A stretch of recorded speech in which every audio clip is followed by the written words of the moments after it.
कोकणची माणसं जशी आंब्याची फोड नाही आपुसला तोड तशी लोक ही गोड गोड। कोकणची माणसं जशी आंब्याची फोड नाही आपुसला तोड तशी लोक ही गोड गोड गोड गोड।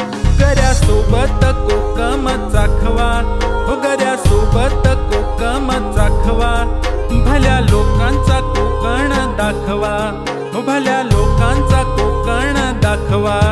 हे डोंगरी